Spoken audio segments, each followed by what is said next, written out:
Hello, gentlemen, and welcome to the Men Save Your Marriage show. My name is Terry. I'm your host. I did an autopsy on my failed marriage, and now I use the lessons that I learned to coach other men on how to save their marriage before it fails. I'm going to share with you the things I wish someone would have shared with me before my marriage failed. Are you ready? Let's get started.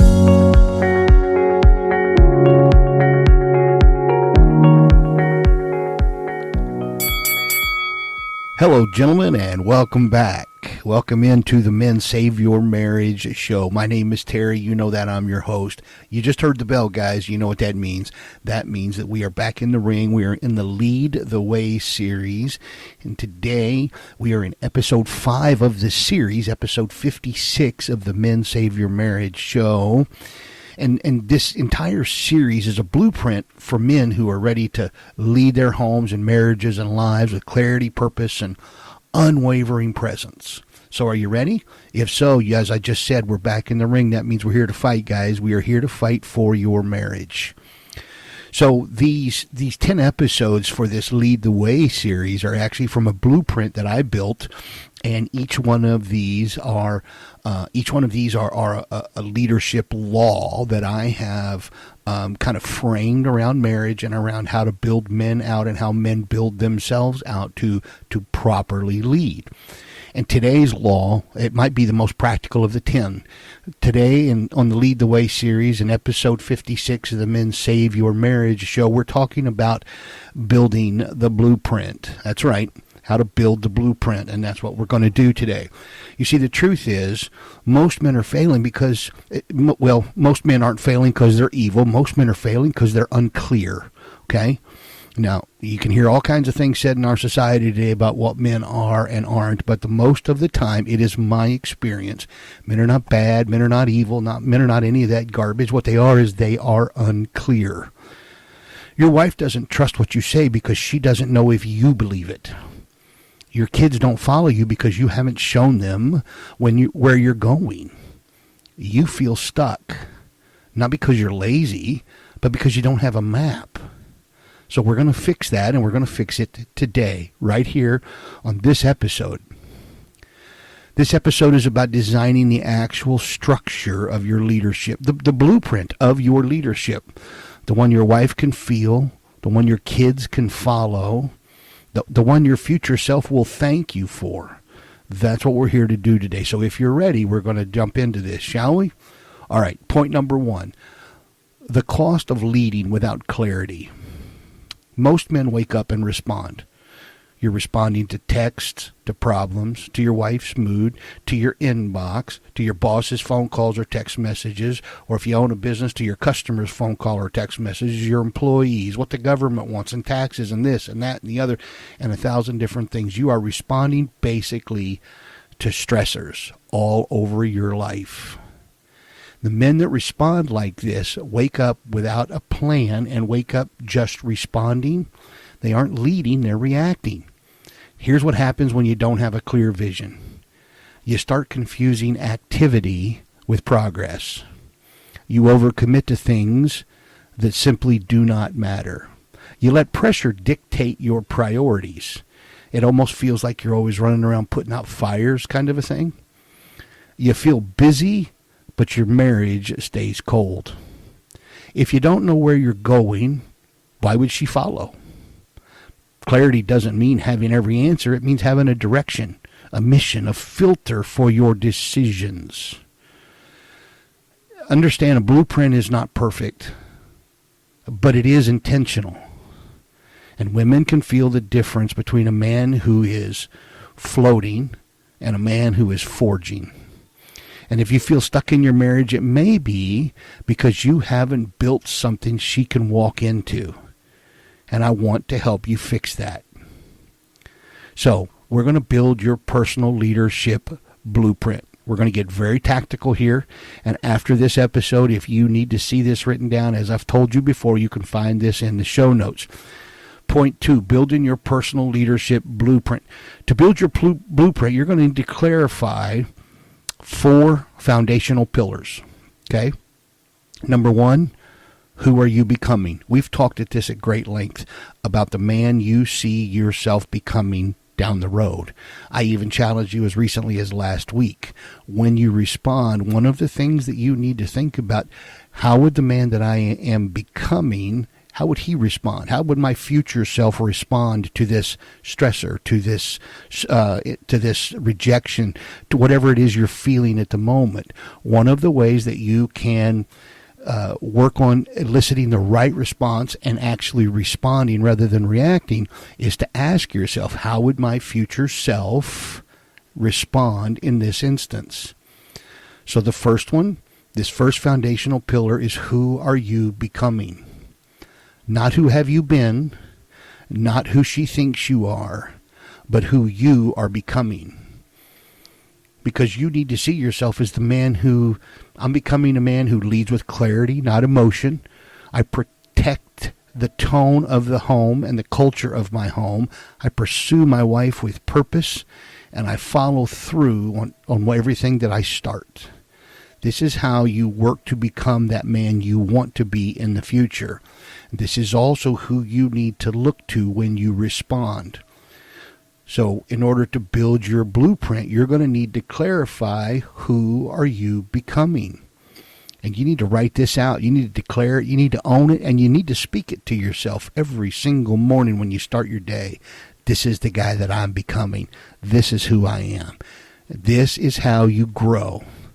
So the first foundational pillar of the blueprint is, who are you becoming? The second one is, what do you stand for?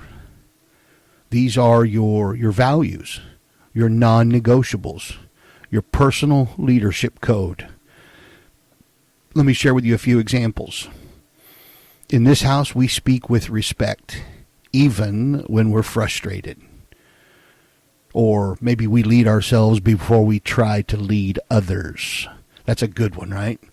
Work on yourself first. We've talked about this at length in the past.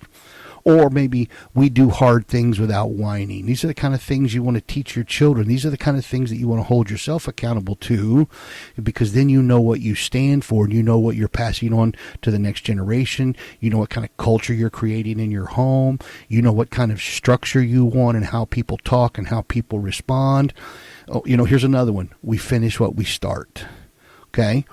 And I'm going to take a minute here and just share a couple of personal thoughts on this. I've raised 3 children, 2 boys and a girl. They are all in their early to mid-20s now. They are wonderful human beings.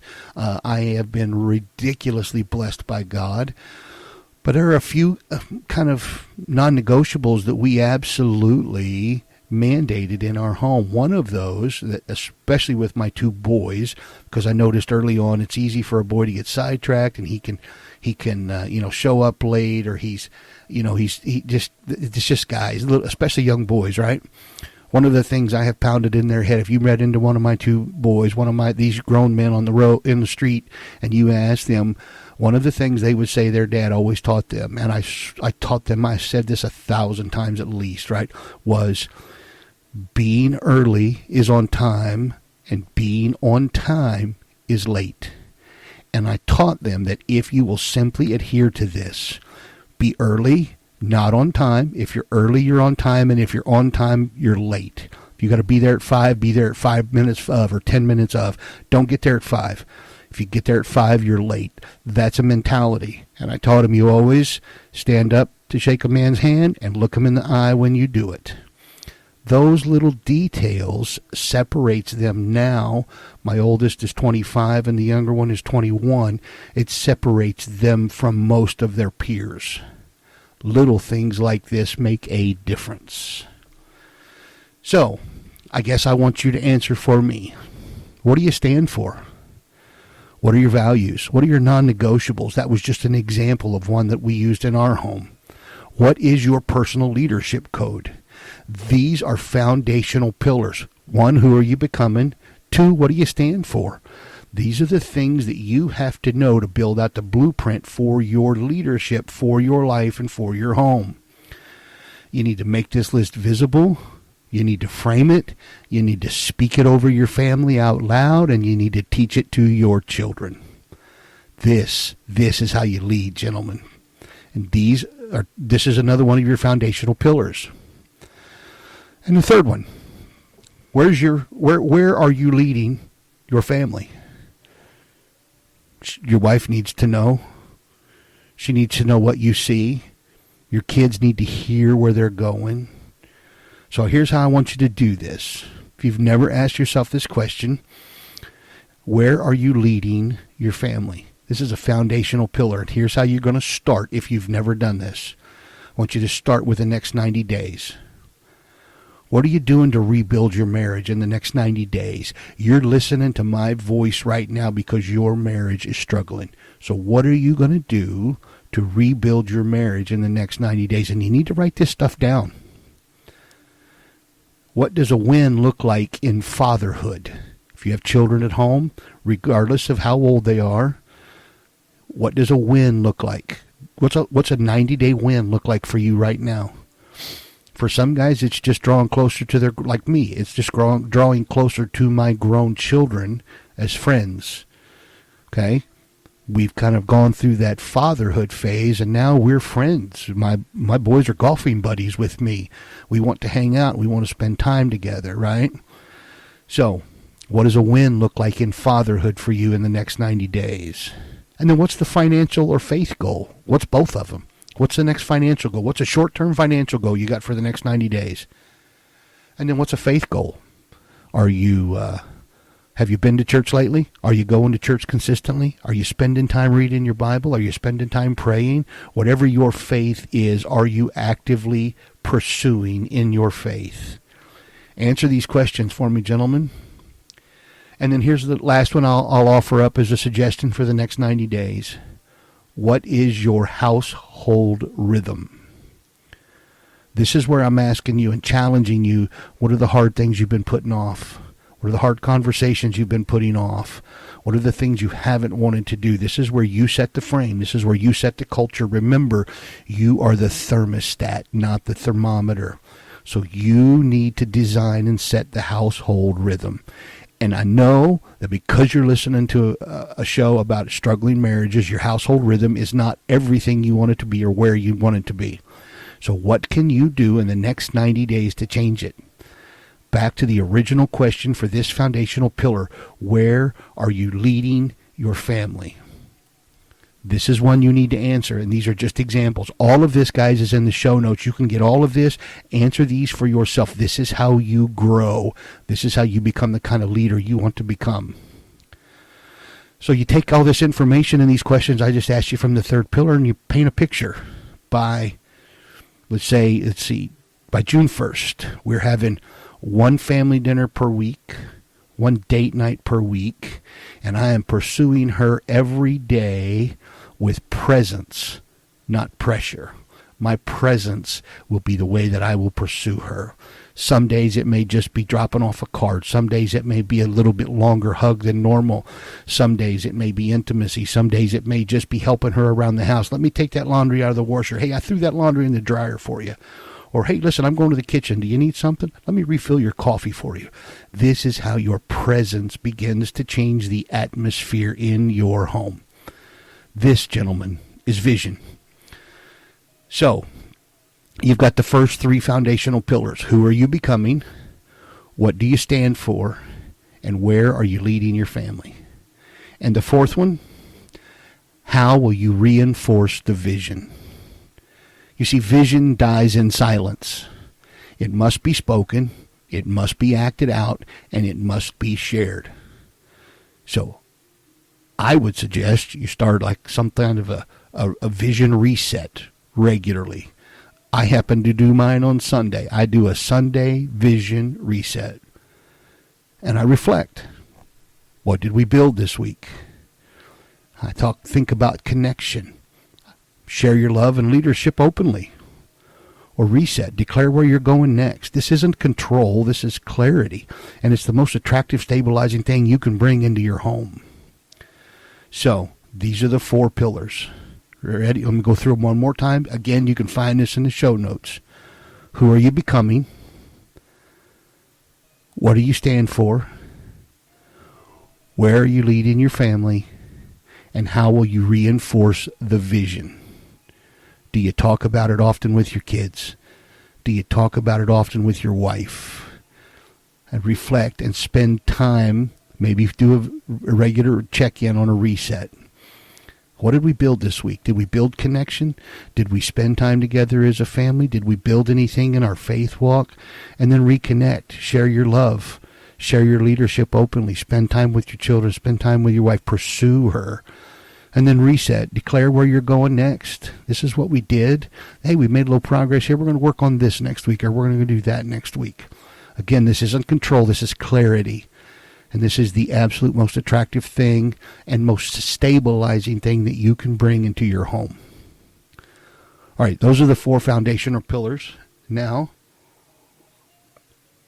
let me tell you about James. He's a client. He was a decent husband. He never cheated. He had a good job. He was home most nights. But his wife felt alone. She didn't know what they were aiming for, and she didn't feel protected or inspired. Just provided for. So we walked through this blueprint process, and he created a 90-day mission, just as I just encouraged you to do.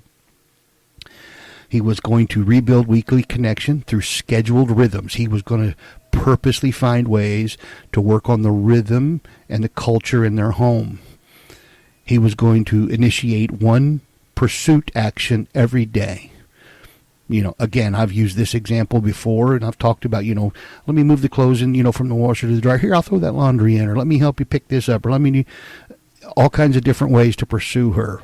And then he led a weekly family reset where they actually sat down for just a little bit and kind of went over things, right? He shared the plan with her, not in a preachy way, but with confidence. And he told her, here's what I see. Here's what I am building. I want to invite you into it, but I'm moving forward either way. And she fell apart and started crying. Not because it was perfect, but because for the first time she felt like she wasn't the only one carrying the emotional weight in their home. That's the power of building a blueprint, gentlemen. So that is how you build the blueprint for your leadership in your home. And we will finish with this thought in the final point before we wrap up. Masculine vision builds trust and strength. When your wife sees you build and follow a blueprint, she relaxes. She kind of softens and she trusts. Because your leadership communicates to her, you're safe with me. We are not drifting. I've got this. Here's what most women won't say, but feel very deeply. When he doesn't have a plan, I feel like I have to lead, and I hate that. You see, when she feels your clarity, she doesn't have to compensate. She doesn't have to mother you. She doesn't have to rescue the moment. That doesn't mean she won't test it, because I promise you she will. But she's not testing it to destroy it, or she's not testing you to destroy you. She's testing to see if your leadership can be trusted. So in those moments when that happens, do not flinch. Don't defend, just lead. And you lead with vision, you lead with conviction, and you lead with consistency. Okay, there's your 3 points. Here's the drills, and we're going to wrap up. So build in your blueprint this week. Number 1, your personal leadership code. Write your I am becoming statement, your identity. List 5 values that define how you will lead, and read it every day. Then number 2, the 90-day family vision. Just a couple, 2 or 3 short paragraphs. Store it in your phone. You can send it to your wife, send it to your kids, whatever you want to do with it. But a short paragraph vision of where you're leading your marriage, your family, and yourself. Keep it clear, keep it concrete, and keep it measurable. And share it out loud with your wife. And then the challenge of a Sunday vision reset. 15 to 30 minutes weekly. Review some wins. You can do it over dinner. That's how we used to do it all the time. I do it over dinner. Review some wins, speak truth, declare targets for the week ahead. Invite your wife into the conversation, but don't force her into it. And I will take a moment here and say, gentlemen, if you do this, something like this over like Sunday dinner, you cannot overestimate the value of your children hearing these words come out of your mouth. You can't put a price on it, and you cannot overestimate how incredibly valuable it is. All right, that's it for this week. Let's wrap this up. If you want structure to reinforce this blueprint, to get the tools, I want you to go, as you know, to marriagearsenal.com. This is a field kit. You don't have to figure this all out alone, guys, but you do have to lead. Let the Marriage Arsenal help. In fact, here's a challenge that'll scare most of you to death. I'm going to throw it out there anyway. I'm curious as to any of you, if any of you are man enough to follow through with it. Imagine one card, 12 words, real impact. This micro mission card isn't cute, it's strategic. It's 12 simple words that could shift the mood in your marriage today. So I want you to go to marriagearsenal.com, read through what the arsenal looks like. If you haven't bought it, get it now, but scroll down to the bottom. I have made available to you guys, just you guys that listen to this show, I have made available to you a free card. You can download it. It's a PDF. You just hit print on your printer, and it tells you exactly what to do. You cut it, you fold it, you write her name on the outside, and then you watch what happens when you lead with intention. This is a simple little mission card, a micro mission card, and you're telling her, I choose you just because. I dare you to go do it today. See what happens in your marriage. All right, gentlemen, as a final word, a man without a plan, well, that's a man who's going to drift. And drift destroys families. But a man with a blueprint, well, he brings safety. He sets the tone and the culture. He builds something his wife wants to walk into and his kids want to follow. You don't need to be flashy. You don't need to be perfect. You just need to be clear. Build the blueprint, gentlemen, and lead the way. That's it for today, guys. I appreciate your time. I thank you, and I look forward to seeing you back right here on the next episode. Have a good day.